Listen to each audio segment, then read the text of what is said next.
Welcome to the video.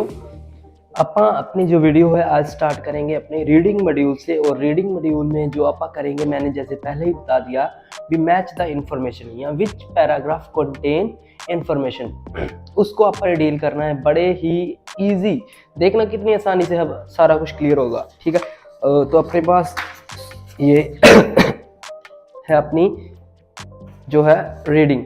सबसे पहले आपने क्या करना है, जो लिस्ट होती है सबसे पहले उसको रीड करना होता है। उसके बाद आप पैसेज में जाएंगे और पैसेज को रीड करते हुए इसको जो नहीं कंटेन उनको एलिमिनेट करते जाएंगे, और जो लगेगा ये है तो उसको आप लगा देंगे। ठीक है, ओके। लेट्स बस वीडियो के साथ जुड़े रहना, देखते हैं। स्टार्ट करते हैं फर्स्ट से। A reference to exchange of expertise between different sports. कोई एक रेफरेंस होगा जिसमें एक्सपर्टाइज, देखो भी ये एक रीडिंग क्या होती है। रीडिंग, जो भी एक रीडिंग मॉड्यूल है, एक्सपर्ट किसको बोलती है? एक्सपर्ट या तो होंगे कोई साइंटिस्ट, उनको एक्सपर्ट बोलती है, या कोई रिसर्चर्स होते हैं, या डॉक्टर्स होते हैं, या कोई प्रोफेशनल्स, ऐसा वर्ड आपको मिलेगा। और वो क्या एक्सचेंज करते हैं, मतलब अपने एक दूसरे के विचार एक्सचेंज करेंगे बिटवीन किसके, मतलब डिफरेंट स्पोर्ट्स। मतलब इसमें एक तो एक्सपर्टाइज आपका कीवर्ड आ गया, एक आ गया अपना डिफरेंट स्पोर्ट्स, मतलब अलग अलग तरह के स्पोर्ट्स, फुटबॉल ये वो, मतलब यहाँ डिफरेंट टाइप्स के स्पोर्ट्स की बात हुई होगी और एक्सपर्ट्स की बात हुई होगी। ओके, इमेज बनानी है। Explanation of how visual imaging is employed in investigation. एक प्रॉपर एक्सप्लेनेशन होगी कि कैसे विजुअल इमेजिंग, विजुअल क्या वर्ड है, विजुअल एक इमेज से रिलेटेड है। विजुअल एक तरीके से आप कह सकते हो, जैसे आप विजुअल्स नहीं बनते, जैसे अल्ट्रासाउंड करने जाते हैं, मतलब वहाँ पे विजुअल्स बन जाते हैं अपने बोन्स वगैरह के, वैसे कोई सिस्टम होगा। कैसे वो इन्वेस्टिगेशन में विजुअल इमेजिंग की बात होगी, वो लाएगी। A reason of narrowing the scope of research activity. कोई एक रीजन, मतलब एक रीजन होगा जिसमें रिसर्च एक्टिविटी का स्कोप जो नैरोइंग, जैसे आप कह रहे हैं जो तेरी तो सोच बहुत नैरो होगी, मतलब छोटी होगी, मतलब रिसर्च एक्टिविटी कोई एक रीजन होगा भी क्यों जो रिसर्च एक्टिविटी का स्कोप अब नैरोइंग, मतलब लिमिटेड, मतलब लिमिटेड सा क्यों रह गया है। Next is how some AIS ideas have been reproduce. कि कैसे आइडियाज दोबारा प्रोड्यूस हुए। एक तो होता है प्रोड्यूस होना, एक होता है रिप्रोड्यूस, मतलब दोबारा प्रोड्यूस होने की बात हुई होगी किनकी, AIS आइडियाज की। How obstacles to optimum achievement can be investigated. कैसे हर्डल से, ऑब्स्टेकल क्या होते हैं, हर्डल्स मतलब प्रॉब्लम्स, कैसे प्रॉब्लम से ऑप्टिमम अचीवमेंट, मतलब हाईएस्ट अचीवमेंट्स, उनको कैसे इन्वेस्टिगेट करना है। An overview of funded sport of athlete, मतलब यहाँ पे फंड्स देने की बात हुई होगी, फाइनेंशियल हेल्प की बात हुई होगी किनको, एथलीट्स को। How performance requirement can be calculated before event. जैसे यहाँ पे क्या है, रिक्वायरमेंट्स, मतलब रिक्वायरमेंट क्या होती है, आपको भी पता है, रिक्वायरमेंट होती हैं कि किसी चीज़ की ज़रूरत। हाउ परफॉर्मेंस रिक्वायरमेंट, किस चीज़ की ज़रूरत होती है परफॉर्मेंस से पहले, भी इस चीज़ को कैसे कैलकुलेट करना है। यहाँ पे आपने कीवर्ड्स बस मार्क्स करने हैं सबसे पहले, तो मैं थोड़े बहुत कीवर्ड्स आपको बता देता हूँ। यहाँ पे जैसे ये कीवर्ड्स था, देन यहाँ पे विजुअल इमेजिंग है, देन यहाँ पे नैरोइंग और रिसर्च एक्टिविटी है, ये आइडियाज़ और रिप्रोड्यूस है, यहाँ पे ऑब्स्टेकल ये है, और यहाँ पे फंड्स की बात हुई है यहाँ पे, और बिफोर इवेंट। ये कीवर्ड्स आपके सामने मैंने मार्क कर दिए। अब इन्हीं कीवर्ड्स को आप, इन्हीं कीवर्ड्स की हेल्प से आप अपनी रीडिंग कंप्लीट करेंगे। देखते जाना आप कैसे। दे प्ले हार्ड कह रहा है किसकी, ऑस्ट्रेलियन स्पोर्टिंग सक्सेस की, मतलब ऑस्ट्रेलिया की बात हो रही है। दे प्ले हार्ड, बहुत हार्ड खेले। दे प्ले ऑफन, वे कभी कभी खेलते हैं। दे प्ले टू विन, सिर्फ जीतने के लिए। Australian sports teams win more than their fair shares of titles, demolishing the rivals and seeing, मतलब वो बड़े अच्छे तरीके से टाइटल्स जीते, ये वो बहुत सी। हाउ दे डू इट, कैसे वो कर पाते हैं इतना कुछ। A big part of secret is an, एक big part of secret is an extensive and expensive network of sporting academics underpin by the science and medicine. कह रहे हैं भी जो मेन हिस्सा है इनका, मतलब इनका सीक्रेट क्या है, बड़ा सारा नेटवर्क एकेडमिक्स का, स्पोर्टिंग एकेडमिक्स का। And Australian institute of sport, मतलब AIS, इसको बोला है AIS। 100 of youngsters and pros live train under the eyes of coaches, बहुत सारे एथलीट्स को कोच की निगरानी के नीचे क्या होते हैं, ट्रेन किए जाते हैं। Anybody, Australian Sports Commission ACS finances the program of excellence about total 96 sports of thousands of sportsmen। मतलब जो ASC है ना, वो बहुत फाइनेंशियल हेल्प किनको करती है, 96 स्पोर्ट्स को, 96 स्पोर्ट्स को ACS फाइनेंशियल स्पोर्ट्स देती है, जिसमें थाउजेंड्स ऑफ स्पोर्ट्स मैन और वुमेन्स हैं। ठीक है, अब आपके सामने मैंने 2-3 कीवर्ड्स रखे थे, आप देखते हैं कैसे करना है। देखो, इसमें एक्सपर्टाइज की बात हुई, कोई डॉक्टर्स, कोई रिसर्चर्स ऐसी बात हुई, स्पोर्ट्स की बात हुई। स्पोर्ट्स की बात कैसे हुई? 96 स्पोर्ट्स। लेकिन ये बात नहीं हुई यहाँ पे भी एक्सपर्टाइज नहीं बात हुई, ये नहीं आएगी। विजुअल इमेजिंग की तो हुई ही नहीं, रिसर्च एक्टिविटी की नहीं हुई, AI रिप्रोड्यूस की नहीं बात हुई, इसकी बात जरूरी। देखो, जो ऐसी मैचिंग्स होती है ना, वो एक वर्ड से नहीं लगेगी, प्रॉपर पूरा पैसेज क्या बात कर रहा है उसकी लगेगी। ठीक है, इसकी भी नहीं हुई। रिक्वायरमेंट बिफोर इवेंट, इसकी भी नहीं हुई। सीधा सीधा बात किसकी हुई थी? फंड्स की। देखो, फंड्स किसको देने हैं? एथलीट्स को। और ये लिखा है यहाँ पे फाइनेंशियल प्रोग्राम जो चलाए जाते हैं, जो 96 स्पोर्ट्स को फंड्स देते हैं। सो इस तरीके से बड़े आसानी के साथ आप लगा सकते हो। देन सेकंड अपने मैसेज है, inside the academics science takes centre stage. कहते हैं जो साइंस है वो मेन चीज़ है जो इनको चलाती है। The AIS employees more than 100 scientist. अब देखो, ये क्या बात आई? साइंटिस्ट, डॉक्टर्स, मैंने आपको एक बताया था। ठीक है, वही सारी बात चलेगी। आप आगे पैसेज पढ़ लेना। साइंटिस्ट वर्क करते हैं, उनको क्या करते हैं? उनकी स्ट्रेंथ को हर एक एंगल के साथ चेक करते हैं, चाहे कोई स्विमिंग वाला है, कोई स्क्वैशिंग वाला है। ठीक है, टेक्निक्स यूज़ करते हैं, उनका डाटा कलेक्ट करते हैं, ये लिखा हुआ। उन सब का main all focus on one aim क्या है? वेडिंग। तो यहाँ पे जो मेन बात हुई है, आप बड़े अच्छे और आसानी से लगा सकते हो अगर आपने एनालाइज अच्छे से किया है। तो यहाँ पे एक्सपर्ट्स की बात हुई है कि कैसे जो एक्सपर्ट्स हैं, अलग अलग स्पोर्ट्स की बात कैसे हुई आपको मैंने बताया। यहाँ पे स्विमिंग भी लिखा हुआ है, यहाँ पे स्क्वैशिंग भी लिखा हुआ है, और आगे भी कई चीज़ें भी, साइंटिफिक क्वेश्चंस वगैरह आ रहे हैं, सारा कुछ भी कई तरह के कैसे जो डॉक्टर साइंटिस्ट हैं वो इन स्पोर्ट्स को अच्छे से रेगुलेट करते हैं। ठीक है, सो सीधा सीधा एक आंसर बी लग जाएगा और इसका लग जाएगा ए। बड़ी आसान होती है यार, आप बस कंफ्यूज मत हो ना। A lot of work come down to the measurement. बहुत सारा काम इनके लिए गया। Everything from the exact angle, हर चीज़ एग्जैक्ट एंगल से। Swimmer dive to the second by second, हर एक सेकंड की खबर होती है साइंटिस्ट की। This data is use to be wearing the improvement. और ये जो डाटा होता है एक एंगल चेक करना, ये किसके लिए यूज होता है? उनकी इम्प्रूवमेंट के लिए। The focus on individual twinkling performance extra, भी 1 सेकंड का 100वां हिस्सा भी वो चेक करते हैं। No gain is too slide to bother with it, that any gradual improvement adds up to the world beating the result. भी यही चीजें हैं जिससे सारा वर्ल्ड उनसे हार रहा है। एक एंगल को अच्छे से चेक करते हैं। To demonstrate how system work, Bruce Mason AI show of the portrait of 3D analyse tool. अब मैं आपको कहूँ 3D एनालिसिस एक प्रोटोटाइप वर्ड है। प्रोटोटाइप वर्ड किससे रिलेटेड है? आपको एक चीज बताता हूँ, पोर्ट्रेट। पोर्ट्रेट से रिलेटेड। और पोर्ट्रेट किसका आता है? आपको पता है, सबको पता है पोर्ट्रेट कैमरा वगैरह में आता है। मतलब ये जो बात हो रही है, इमेज की बात शुरू हो गई। ठीक है, यही चीज़ तो वो पहले ही बोल रहे थे भी, हर एक एंगल से चेक करते हैं, एक छोटे छोटे 10वां हिस्सा भी, 1 सेकंड का 100वां हिस्सा भी चेक करते हैं। और 3D एनालाइज टूल है जहाँ पे वो इमेजेस लेते हैं।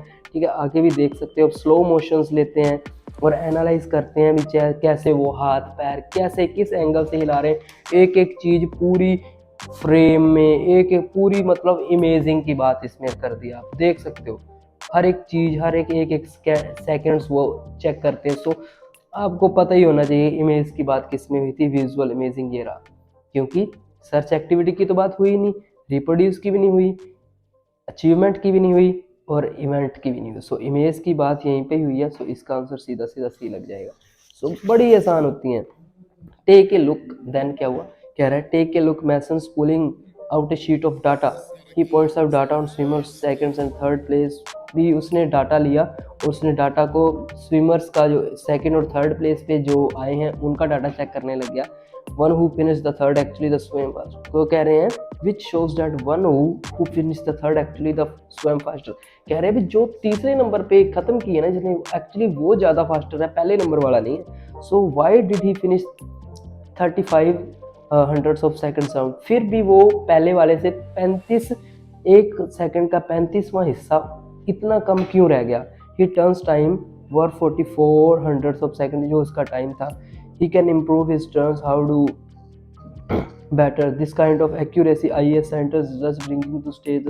ऐसे ऐसे वो सारा कुछ करते ऐसे ऐसे क्या, वो सारा कुछ चेक करते हैं एथलीट्स का। आगे देखते हैं क्या बोल रहा है। जो रिसर्चर्स हैं, developing the research centres micro technology in Melbourne, उन्होंने ये रिसर्च सेंटर मेलबर्न में बनाया। दे आर डेवलपिंग अनऑब्स्ट्रक्टिव सेंसर्स लगाए हुए embedded in the athletes cloth, उनके कपड़ों में, उनके शूज़ में, जो उनके मॉनिटर किसको करते हैं, हार्ट रेट को, स्वेटिंग को, हीट को, हर एक चीज़ को अच्छे से एनालाइज करते हैं। There is more to be simply measuring the performance, ticker give examples then this is the measurement how. ऐसे मतलब आपको ये चीज़ समझ लग गई है कि वो सिर्फ एनालाइज कर रहे हैं अभी कैसे कैसे उनको चेक करना है, कि कैसे कैसे उनको क्या चीज़ों की ज़रूरत होती है, क्या उनको हर्डल्स आ रही हैं, क्या चीज़ उनको हाईएस्ट परफॉर्मेंस के लिए लेके जाएंगे। अब आपको सीधा मैं बताऊं, ये तो आ नहीं सकता क्योंकि ये आंसर लग गया, ये भी आ नहीं सकता, ये भी आंसर लग गया।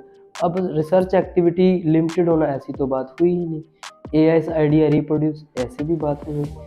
फंड्स वाला भी हो गया, ये वाला भी नहीं आएगा भी कैसे उनको कैलकुलेट करना है। बिफोर द इवेंट बात नहीं हुई इसमें, बिफोर द इवेंट बात नहीं हुई, वो सिर्फ ऐसा बोल रहे हैं भी हाँ भी वो एक एक चीज़ के सेंसर लगाते हैं। सो ये इसका मेन आंसर आ जाएगा भी कैसे इन्वेस्टिगेट करते हैं हर्डल्स को, भी क्या प्रॉब्लम आ रही है, वो सेंसर्स लगा कर उनके कपड़ों में, शूज़ में चेक करते हैं, जिससे हेल्प क्या होती है उनको अचीवमेंट्स की। सो सीधा सीधा आंसर इसका डी आ जाएगा। और इसका मैं आपको बिफोर ये रिक्वायरमेंट क्यों नहीं है, कैलकुलेट तो कर रहे थे सर, आपका क्वेश्चन होगा है ना, ये चीज़ का मैं भी आंसर आपको बताता हूँ बिफोर द इवेंट किस में है। अब आप देखो, मैं आपको सीधा सीधा यहाँ पे बता सकता हूँ।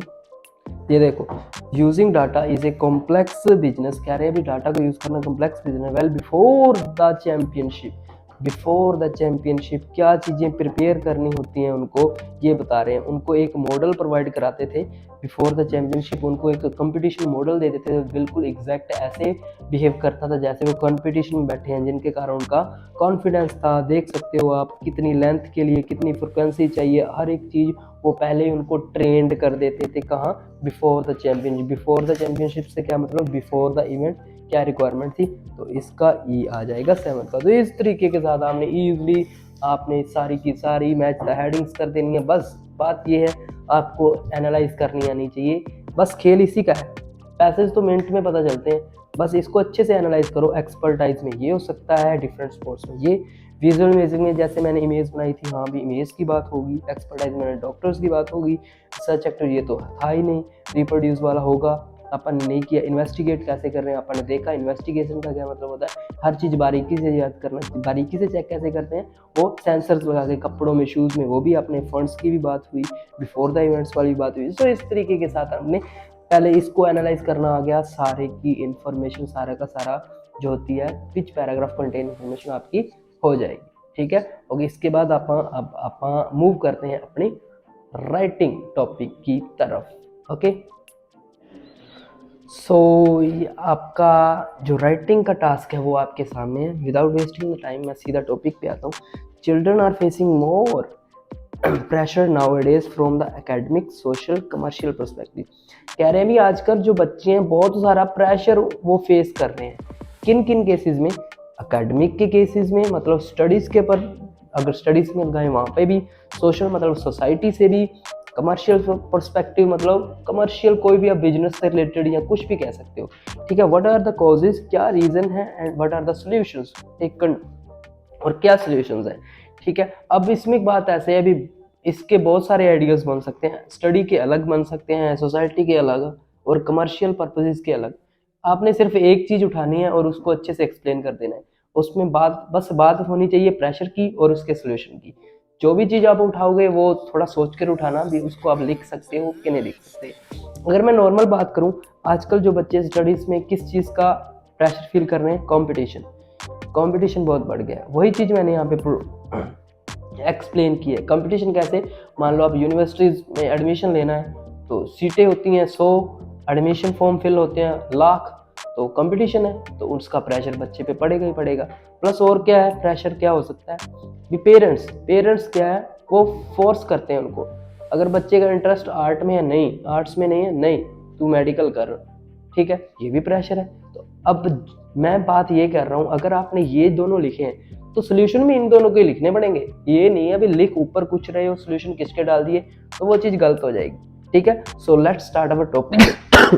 सॉरी, टॉपिक के आपने समझ लिया, पॉइंट्स भी आपको बता दिए, सॉल्यूशन आपको मैं बताऊंगा, लेकिन उससे पहले 2-3 बातें आप क्लियर कर दें। जो अपना ऐसे होता है हमेशा without any vocab, without using complex structure होता है। ना मैं जनरल लाइन यूज करता हूँ, ना मैं करवाता हूँ अपने इंस्टीट्यूट में, और ना ही आप थीसिस लाइन करते हैं। तो इंट्रो में आएगा क्या, सीधा paraphrasing, direct answer to the question. अब क्वेश्चन आपके सामने है, रीजन और सॉल्यूशन, बस ऐसे ही। तो आपके सामने क्वेश्चन इसकी करेंगे पैराफ्रेजिंग। पहले नॉर्मल हर एक ऐसे अपना इट कैन बी सीन से शुरू होता है। It can be seen commonly that childrens are pressurised in the terms of academic, social, commercial challenges. मैंने कुछ नहीं किया, सीधा लिख दिया, चिल्ड्रन का चिल्ड्रन रहने दिया, आर फेसिंग प्रेशर को मैंने प्रेशराइज लिख दिया, ठीक है। ये तीनों के तीनों वर्ड थे सेम के सेम, यहाँ पे लिख दिए। पर्सपेक्टिव्स को मैंने चैलेंज कर लिया। अभी उनको प्रेशराइज किया जाता है कहाँ कहाँ पे, एकेडमिक में, सोशल में और कमर्शियल चैलेंजिंग, बस इतनी सी बात है, लिख दिया। ओके, अब क्वेश्चन का आंसर है what are the reason and solution. Question का मैंने सीधा सीधा नॉर्मल लिखा, the main reason behind this situation is increasing of competition, competition का इंक्रीज होना, एंड फोर्सिंग ऑफ पेरेंट्स। जो मैंने दो बातें ऊपर कही वो ही नीचे आ गई। एक तो आ गया इंक्रीजिंग ऑफ कंपटीशन और दूसरा आ गया फोर्सिंग ऑफ पेरेंट्स। और इसके सॉल्यूशंस कैसे आएंगे, सॉल्यूशन आ सकते हैं जैसे आप इन्हीं से रिलेटेड ही सॉल्यूशन आने चाहिए ना। While it might be solved by better understanding between children and parents, इनको आप कैसे सॉल्व आउट कर सकते हैं कि अगर बच्चों में और पेरेंट्स में बेटर अंडरस्टैंडिंग हो, ये फोर्सिंग वाला भी दूर हो जाएगा और कंपटीशन वाला भी दूर करके दिखाएंगे आप। बस जुड़े रहो वीडियो के साथ, ठीक है। अब ऐसे को शुरू कैसे करना है, to begin with, to commence with, मैं हमेशा कहता हूँ मत लिखना, गलत है, ठीक है। सीधा सिंपल मुद्दे की बात करनी है। पूछा उन्होंने रीजन है तो रीजन से सीधा शुरू करो। The major cause of proliferating मतलब बढ़ना, proliferating stress on the teenager is continuous rise of competition level in the studies. जो सबसे मेन रीजन क्या है स्ट्रेस के बढ़ने का, वो है लगातार कंपटीशन लेवल का बढ़ना स्टडीज में। अब इससे होगा क्या, टू एक्सप्लेन इट नहीं लिखना, सीधा this means that in order to obtain the admissions in the eminent colleges and universities, students have to work hard and compete with thousands of other students which is extremely stressful for them। Normal मैंने सीधा सा लिख दिया। इसका मतलब ये है उनको एडमिशन लेने के लिए बड़े बड़े कॉलेजेस में, रेप्यूटेड कॉलेजेस में अगर एडमिशन लेना है तो उनको बहुत ज़्यादा वर्क हार्ड करना पड़ेगा, compete करना पड़ेगा कितने हज़ारों स्टूडेंट के साथ, जो कि बहुत ही स्ट्रेसफुल है। ये तो ऑब्वियस है। अब इसका एग्जांपल भी नॉर्मल सा लेते हैं अपन। For example every year about 1 lakh registrations are applied to the Delhi University for getting just 110 seats in the field of medical. Medical line में 110 तो सीट्स हैं, 1 लाख भरे जाते हैं फॉर्म्स, तो ऑब्वियस है इसका प्रेशर जाएगा। और सेकंड मैंने पॉइंट लिखा था, वो लिखा था अपना फोर्सिंग जो कर रहे हैं पेरेंट्स। सेकंड जो पॉइंट आपके सामने आप ऐसे लिखेंगे, सेकेंडली जो कर रहे हैं parents are also considered as a significant factor. Parents भी एक सिग्निफिकेंट फैक्टर है ताकि स्ट्रेस बढ़ रहा है। इसको कैसे एक्सप्लेन किया मैंने, this is because majority of parents tend to force their children to choose the subject just to show the society.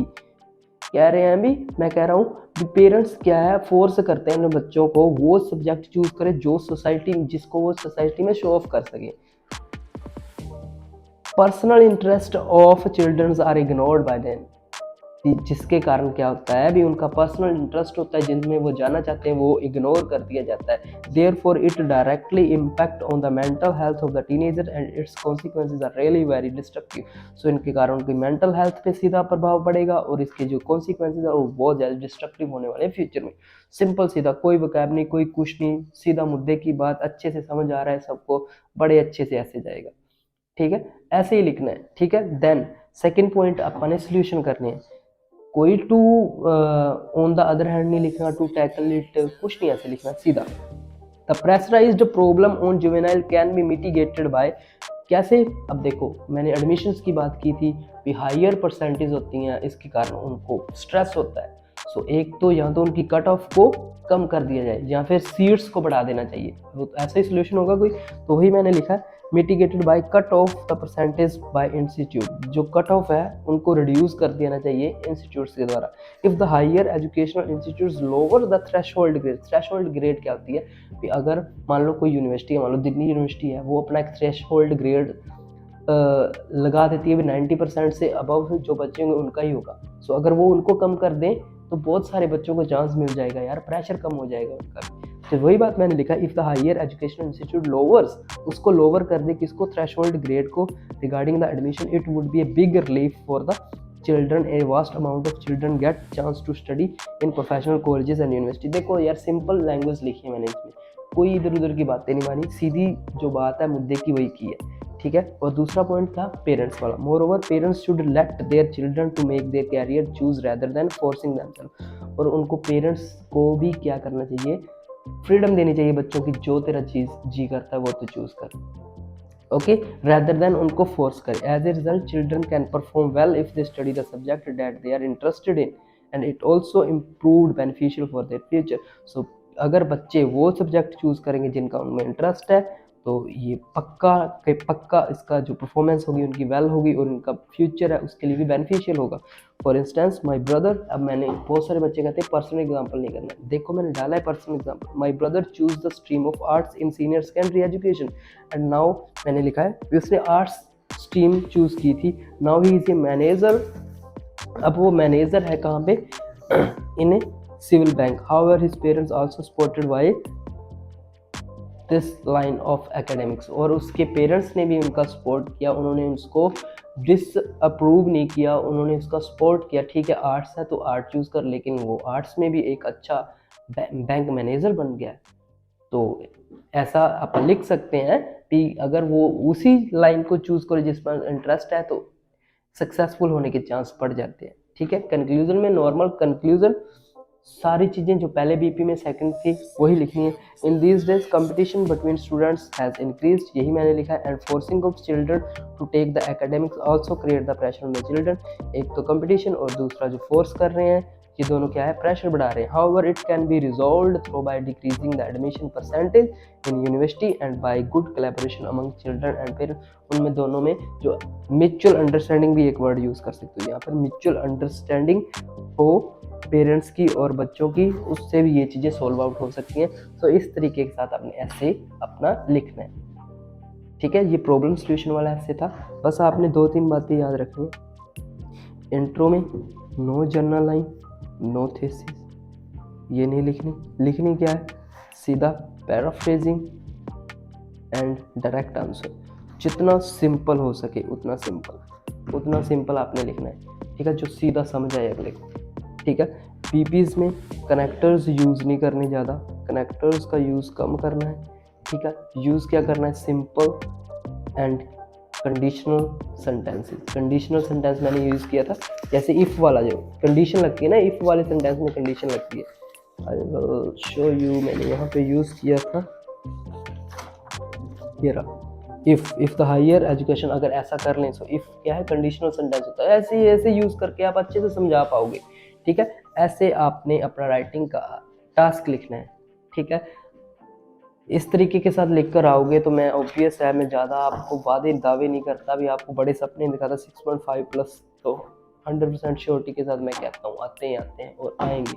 ठीक है, लिख के आना, देखना कितना अच्छा लगता है आपको, आपका कॉन्फिडेंस देखना कितना ऊपर होता है।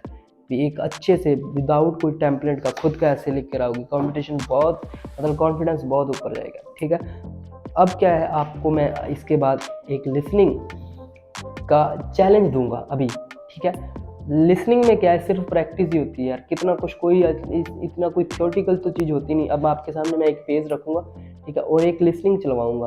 लिसनिंग चलवा के आपके सामने जो भी एक्सरसाइज होगी उसको आपने सोल्व आउट करना है और आंसर को कमेंट्स में बताना है।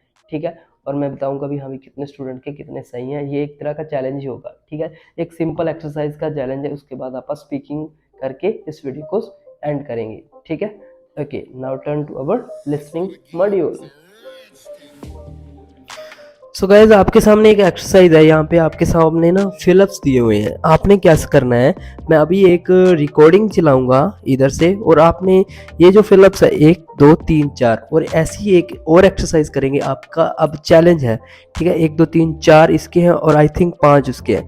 देखते हैं 9 में से किन बच्चों के 7+ आएंगे, वो मुझे कमेंट करना। ठीक है, और अच्छे से सुनना है इनको। ठीक है, आपने कीवर्ड्स मार्क कर लेने हैं। Our subject today is अब सब्जेक्ट होगा, आपके सामने इमेज बननी चाहिए, सब्जेक्ट का नाम आएगा, मतलब कोई फिजिक्स केमिस्ट्री मैथ ऐसा कोई सब्जेक्ट होगा। The normal part of the life on the dash, ठीक है, सॉरी एक यहाँ पे भी है, 5 5 10 हो गए, 10 में से देखते हैं कितने बच्चों के आते हैं, ठीक है। However all the activity create a great deal of noise, noise के बाद जो चीज़ आएगी और साइंटिस्ट है। तो आपने क्या करना है, ऐसे इमेज बनाओ। और अब देखो, अभी मैं देखता हूँ कि कितने बच्चों के कितने मार्क्स आते हैं। Let's try this exercise. तो अभी स्टार्ट होगी। Our subject today is whales. We discuss a report on the effect of noise from ships on the behavior of whales. And we visit a whaling museum on the island of Nantucket in Massachusetts.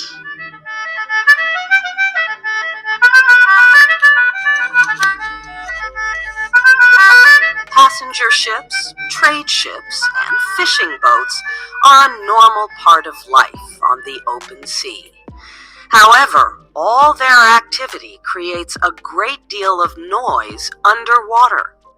Scientists from the United States and Canada recently reported their observations that the ocean is getting noisier.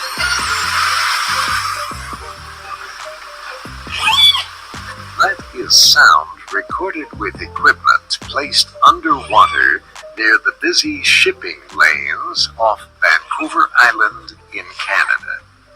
Scientists at the University of Victoria have studied the recordings. They say engine noise is continuous during the day and a little less intense at night. सो जो अब आपके सामने ये questions हैं, इनका level उनसे थोड़ा सा अप है, ठीक है। अब आपने अच्छे से देखना है और इनके आंसर उतने ही अच्छे से देने हैं। देखते हैं कितने बच्चों के कितने करेक्ट आंसर्स आते हैं। Much your telephone has changed over the past 10 years. Your car will change even more than that in the next 10 years. One of the big changes is that cars will drive themselves. Someday, you may not need to drive a car. You will just tell the car where you want to go, and it will drive itself. We definitely have the technology for it now, says Andrew Polyak of automotive technology supplier QNX. We expect self-driving cars to be a mainstream thing between 2020 and 2025. The American company Google has been working on a self-driving automobile for years. These cars are already on the roads in the United States, mainly in California. Google cars are truly self-driving. These cars have no steering wheels or pedals.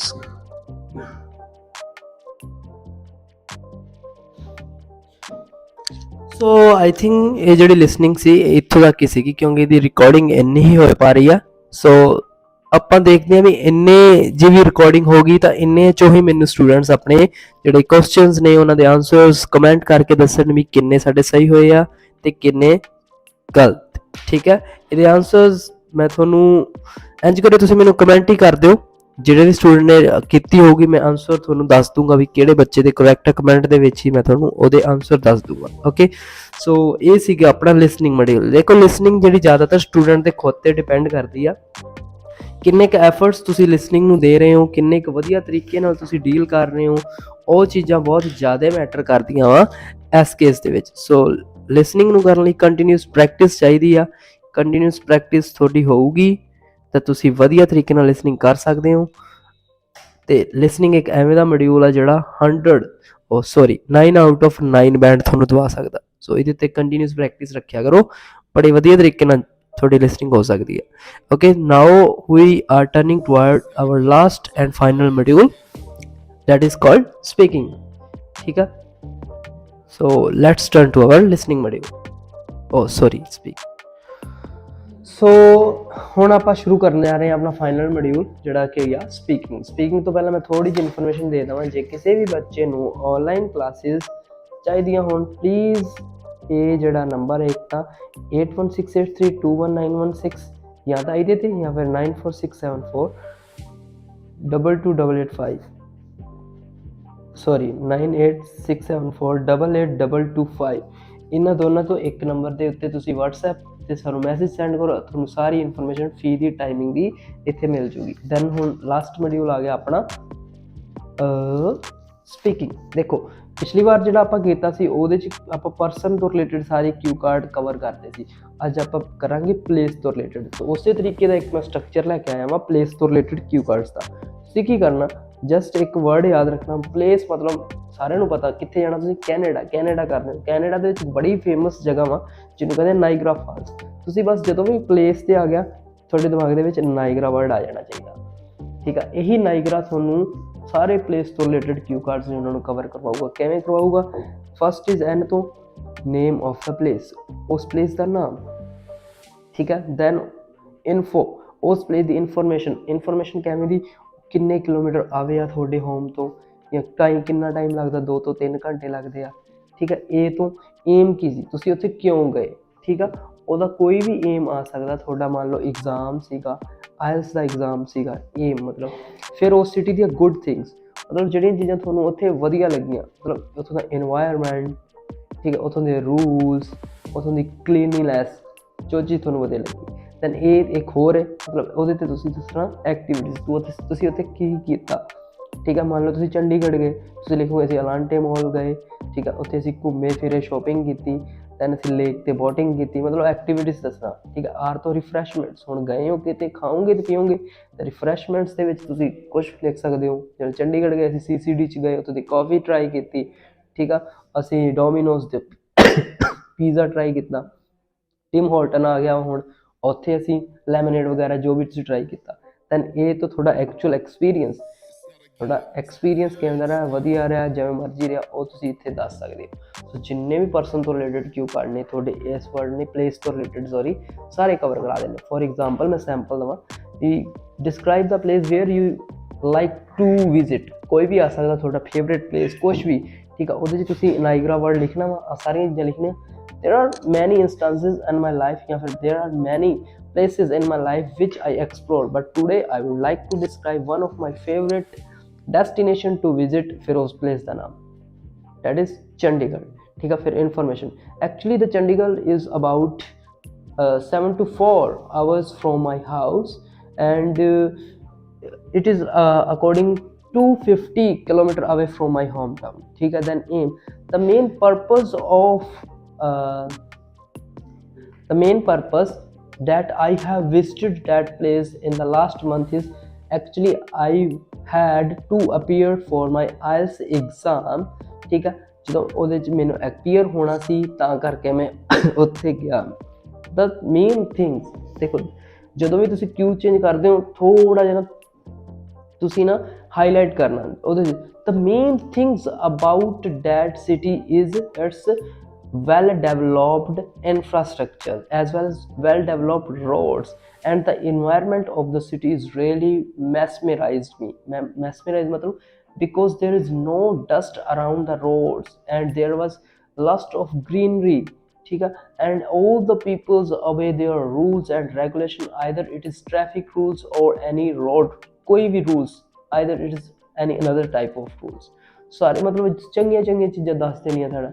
The shops are well managed, the parkings are available, located at the front of the every shop, ठीक है। There are lots of parks and about 2 to 3 parks are available in us ਇਹ society, ਕੋਈ ਵੀ ਇੱਕ locality ਦੇ ਵਿੱਚ, society ਦੇ ਵਿੱਚ 6 ਤੋਂ 7 3 ਤੋਂ 4 ਪਾਰਕਸ ਦੇਖਣ ਨੂੰ ਮਿਲ ਜਾਂਦੇ। Then activities, after completing my exam I firstly went to the Elante Mall where I did shoppings, ठीक है। Then I also went to the Sukna Lake where I tried boating, and it was really a good experience and a new experience for me. Then I felt starvation, and then we went to the famous CCD, जो भी sector लाना है, 17 sector 16 centre उत्थे है sector, ठीक है। There I tried their coffee and it tastes is not very much good for me as they are जिन्ना वो पे कर रहे हैं as they are paid, या फिर जिन्ना वो as they are charged, जिन्ना वो चार्ज कर रहे हैं, then I also went to the Tim Horton. I tried their lemonade and it was good. It was very good actually. ठीक है, एवं तुसी दसना. Then the actual experience, in the last, if I told you about my actual experience, that was very fantastic for me and it was very new experience for me. And if I got chance in the future to visit this place again, I will definitely go there. So इस तरीके ਨਾਲ ਤੁਸੀਂ ਕੋਈ ਵੀ place ਤੋਂ related ਕਿਉਂ ਖੜਾ ਹੋਊਗਾ, ਤੁਸੀਂ ਇਹਦੇ ਤਰੀਕੇ ਨਾਲ ਤੁਸੀਂ ਸਾਰਾ ਕੰਪਲੀਟ ਕਰ ਸਕਦੇ ਹੋ. ਠੀਕ ਆ, ਦੇਖੋ ਹੋ ਸਕਦਾ ਮੇਰੇ ਕੋਲ ਗਲਤੀਆਂ ਹੋ ਗਈਆਂ, ਹੁਣ ਕੋਈ ਵੀ ਬੰਦਾ ਪਰਫੈਕਟ ਨਹੀਂ ਹੁੰਦਾ. ਬੜੇ ਬੰਦੇ ਮੈਨੂੰ ਕਮੈਂਟਸ ਦੇ ਵਿੱਚ ਕਹਿੰਦੇ ਆ ਐਵੇਂ ਸਰ ਉਵੇਂ, ਕੋਈ ਗੱਲ ਨਹੀਂ ਗਾ. ਠੀਕ ਆ, ਅਸੀਂ ਐਟਲੀਸਟ ਟਰਾਈ ਤਾਂ ਕਰ ਰਹੇ ਹਾਂ, ਅਸੀਂ ਐਟਲੀਸਟ ਬੱਚਿਆਂ ਨੂੰ ਕੋਈ ਚੀਜ਼ ਪ੍ਰੋਵਾਈਡ ਤਾਂ ਕਰਵਾ ਰਹੇ ਹਾਂ ਜਿਹੜੀ ਉਹਨਾਂ ਲਈ ਹੈਲਪਫੁਲ ਹੋਵੇ. ਬਟ ਕੋਈ ਇਸ਼ੂ ਨਹੀਂ ਗਾ, ਆਪਾਂ ਉਹਨਾਂ 'ਚ ਜਿਵੇਂ ਇਗਨੋਰ ਕਰਦੇ ਸੀ ਸਾਰੀਆਂ ਚੀਜ਼ਾਂ ਕਰਦੇ ਵੀ. ਐਕਚੁਅਲੀ ਮੇਰੀ ਹੈਲਥ ਸਹੀ ਨਹੀਂ ਸੀ ਚੱਲਦੀ ਵੀ, ਤੁਸੀਂ ਮੇਰੀ ਵੋਇਸ ਤੋਂ ਪਤਾ ਲਾ ਸਕਦੇ ਹੋ. ਬਾਕੀ ਨੋ ਇਸ਼ੂ, ਐਵੇਂ ਦੀਆਂ ਵੀਡੀਓਜ਼ ਆਉਂਦੀਆਂ ਹੀ ਰਹਿਣੀਆਂ. ਉਸ ਤੋਂ ਵੀ ਬਾਅਦ ਤੁਹਾਨੂੰ ਔਨਲਾਈਨ ਕਲਾਸਿਸ ਦੀ ਇਨਫੋਰਮੇਸ਼ਨ ਦੇਤੀ ਆਪਾਂ. ਠੀਕ ਹੈ, ਜੇ ਕਿਸੇ ਬੱਚੇ ਨੇ ਕਰਨੀ ਹੁਣ ਜੁਆਇਨ ਤਾਂ ਮੈਸੇਜ ਕਰ ਦਿਓ, ਤੁਹਾਨੂੰ ਸਾਰੀ ਇਨਫੋਰਮੇਸ਼ਨ ਮਿਲ ਜੂਗੀ. ਇਨ ਦਾ ਲਾਸਟ ਐਵੇਂ ਹੀ ਅਸੀਂ ਅੱਗੇ ਵਾਲੀ ਡੇ 5 ਵੀ ਲੈ ਕੇ ਆਵਾਂਗੇ. ਪੂਰਾ 8 ਡੇ ਕਰਾਂਗੇ. ਬਹੁਤ ਕੰਟੈਂਟ ਆ ਸਾਡੇ ਕੋਲ, ਕੰਟੈਂਟ ਦਾ ਕੋਈ ਮਸਲਾ ਨਹੀਂ ਗਾ, ਬਸ ਟਾਈਮ ਦੀ ਕਮੀ ਆ. ਠੀਕ ਆ, ਸੋ ਐਸੇ ਤਰੀਕੇ ਦੀਆਂ ਵੀਡੀਓਜ਼ ਹੋਰ ਆਉਂਦੀਆਂ ਨੇ. ਪਲੀਜ਼ ਚੈਨਲ ਨੂੰ ਸਬਸਕ੍ਰਾਈਬ ਕਰ ਲਓ, ਲਾਈਕ ਅਤੇ ਸ਼ੇਅਰ ਕਰਨਾ ਨਾ ਭੁੱਲਿਓ. ਮਿਲਦੇ ਹਾਂ ਨੈਕਸਟ ਵੀਡੀਓ ਦੇ ਵਿੱਚ. Thank you so much.